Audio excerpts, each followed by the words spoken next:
Today's webinar will focus on the features and capabilities in RadResponder that support the planning and response to a radiological dispersal device, specifically in the first few hours after detonation, and the new capabilities of the 10-point monitoring plan that were released in June of 2019.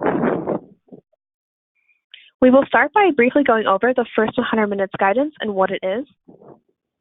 The first 100 minutes guidance was created and published by DHS, S&T, and DOE as an initial planning and response guide to state and locals in the first few hours after detonation, and this is to be utilized before those federal resources can arrive on scene. The Radiological Dispersal Device Response Guidance document was published in November of 2017, and the features in RadResponder are based off of this document and guidance. You can access the full guidance document in the resource library for you to download for yourself. The response guidance describes 5 missions with 10 tactics, and RadResponder specifically focuses on the measure and map mission, or Tactic 8.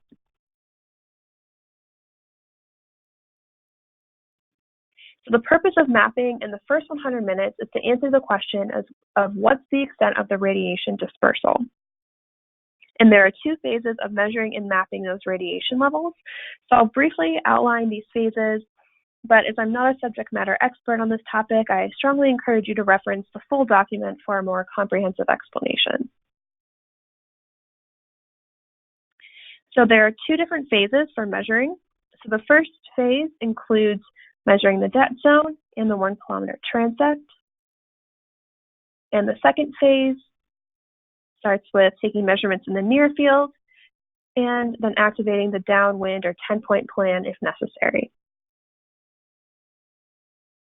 Okay, so measuring the det zone of phase 1 includes taking measurements on all sides of the detonation, and you will work in the direction of the highest readings that were taken. So you will then use this direction as the wind direction when you create your 10-point monitoring plan in RadResponder. Next, you will walk along the 1 kilometer transect and take measurements about every 50 meters or so.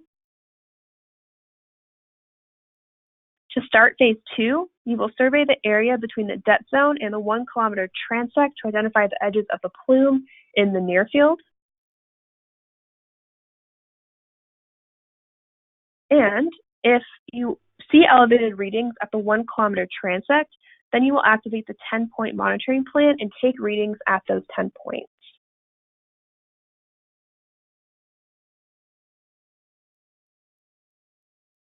So we're going to start going over these different features through the website via a live demo. But previously, in order to create a 10-point monitoring plan on the event map, the event had to be classified as a radiological dispersal device RDD scenario.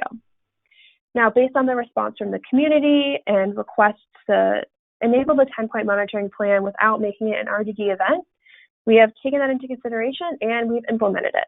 So now you no longer have to choose the RDD scenario to only enable the 10-point monitoring plan. However, if you want to display those other RDD guidance layer options, such as the initial shelter-in-place zone and the initial hot zone, the event still must be classified as an RDD scenario. And I'll show you what this means as we go through the demo. So to start, we'll highlight the new feature of activating the 10-point monitoring plan for non-RDD scenario events. We will then review how to create an RDD event and the applicable map layers that go along with it. Next, we'll discuss the new ability to scale the 10-point plan and editing the individual 10 points on the map. Then we will review how to edit and manage archived 10-point monitoring plans, and finally, how to view and export those 10 points.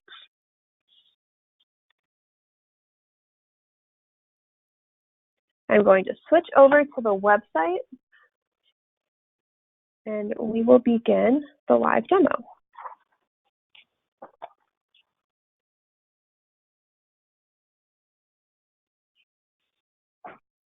Okay, so this right here is my testing event, and it is not an RDD event. It is just a normal event. There are no scenarios associated with it.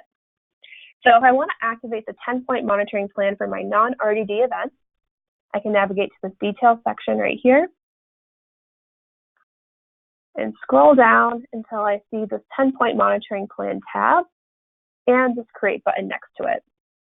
So if I want to create that plan, I'll press this create button and fill out this form and save it. I can also activate my 10-point monitoring plan via the map, which I'll show you right now. So you'll open up your layers option and you'll turn on this 10-point monitoring plan. Now I can open my 10-point monitoring plan options menu and create my 10-point monitoring plan. Okay, so degrees, 92 degrees, and I want the event center to stay the same. Press save, and here is my 10-point monitoring plan. Okay, so right here, this is a non-RDD scenario event, so I can activate the 10-point monitoring plan and the transect. If I wanted those additional mapping layers, I would need to create an RDD scenario for this event. So let's do that. So we can go to the details of this event, click edit, and where it says scenario, I'm going to choose radiological dispersal device. And this is the same form that you'll see if you are creating an event from scratch, but you can also go back and edit your pre-existing events to reflect the RDD scenario.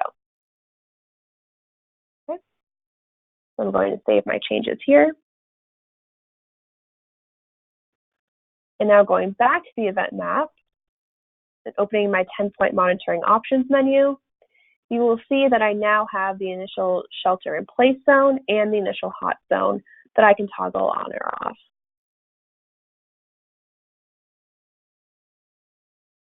Okay. Another new feature that we have for the 10-point monitoring plan is the ability to scale it up or scale it down. So if I click edit 10-point monitoring plan and scroll down to the scale, and I can use this slider to sort of drag or to expand the RDD, the 10-point plan, or I can slide it to reduce it. I can also manually enter the scale that I want here. Okay. So for demonstration's sake, I'm going to make it 1.5 and save it. Now, please note that if you do choose to scale your 10-point plan, only the transect will scale with the 10-point monitoring plan. The initial shelter-in-place zone and the initial hot zone will not scale. Okay.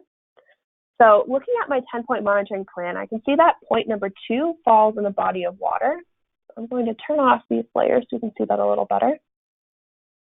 So since the 10-point plan is a guidance, if you can't reach that point exactly, but you still want to take the measurements, we now have the option for you to move those 10 points. So I'll show you what I mean here. So if I go back to edit 10-point monitoring plan, I'm now in this edit form. I can click and drag this point and any other points as well. So it looks like point 9 is also in the middle of some water, so I'll drag that here. 0.5 looks good. 0.6, 0.7, 10. Okay, so I moved 2 points slightly just to get them out of inaccessible areas. So whether that be a body of water, maybe in the middle of an intersection, we now have this option for you to drag those points and save them. So I'm going to hit save.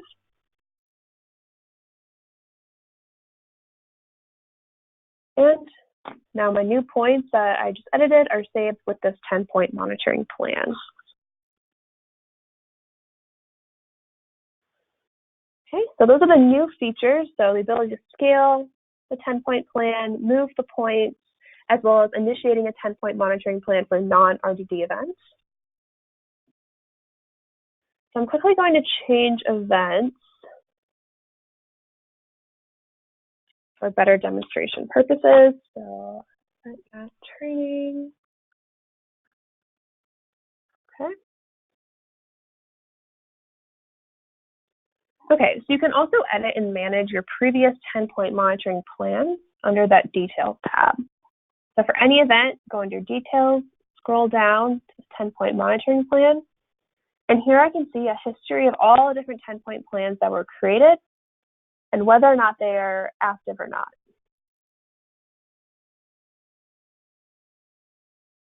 So this most recent one is marked as active, and this is the one that's currently in use, and only one 10-point plan can be active at a time. If you wish to archive, delete, or use a previous 10-point monitoring plan, you can click this Manage button.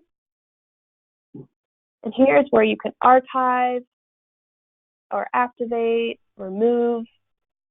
Pretty much you can clean out this list, or you can activate an old 10-point plan that you initiated. And once you apply those changes, you'll just click Save at the top. So I'm going to archive my current one, and I'm going to activate this one if it's saved. Oops. Yeah, archive, save changes. And now my 10-point plan was updated successfully.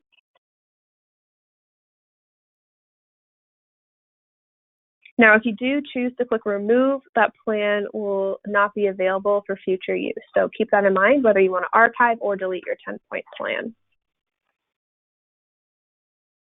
Okay. So let's say that I want to have my 10 points in a spreadsheet, or I want to use them externally. You can view the lat and longs for the 10 points in the 10-point monitoring plan section here. So all you'll do is click this blue magnifying glass next to the plan you want to see. So I'm going to do the plan that I just created where I moved some of those points because I want to see those new lat longs for those 2 points that I edited.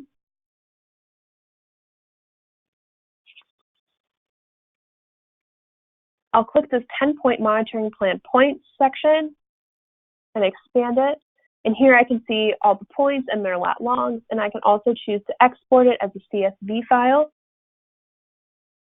for my external use or however I want to use this information.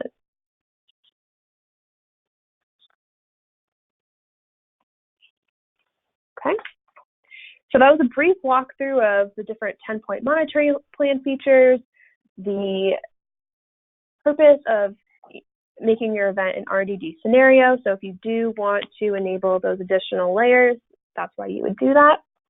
And now let's transfer over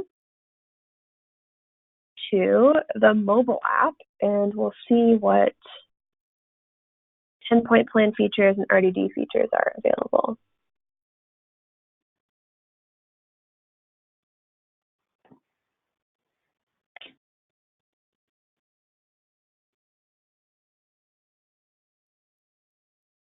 Okay, so once you're logged into the RadResponder Mobile App, you will navigate to your RDD event. So any event that you have classified as RDD, you can select that. And then you will open up your event map.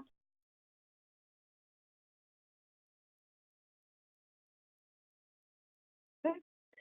I'm going to click the center icon since I know for my event here, it's not at my current location. So I'll click Event Center, and now I'm brought to that event. So here I can see my 10-point plan. I can see that initial shelter in place and the initial hot zone displayed as well. I'm going to click my filters icon at the top.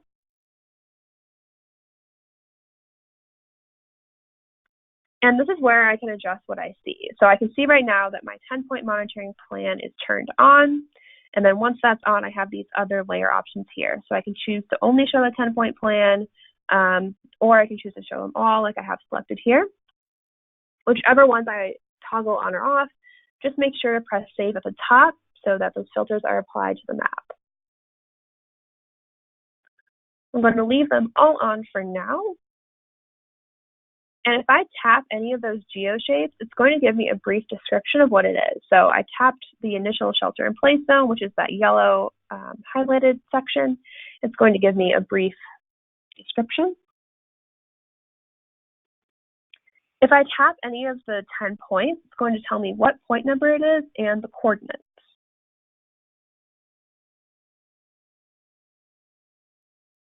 If I want to go to that location to take a measurement, you can do that from RadResponder. So all you need to do is click that blue information icon, click Navigate to Location. Then whichever mapping app you have on your phone, it's going to display here. So I only have Apple Maps, but if you have Google Maps, Waze, you can choose which one you want to use. And then you'll be able to get those driving directions to that point.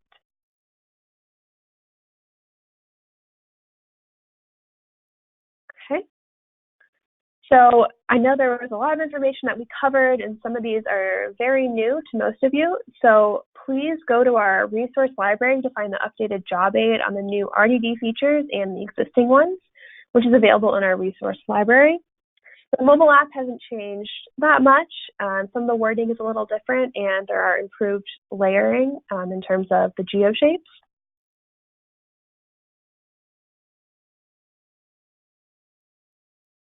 If you have any questions from the new features or the old features that we covered today, please reach out to us at support@radresponder.net, and also be sure to check out our resource library for more information.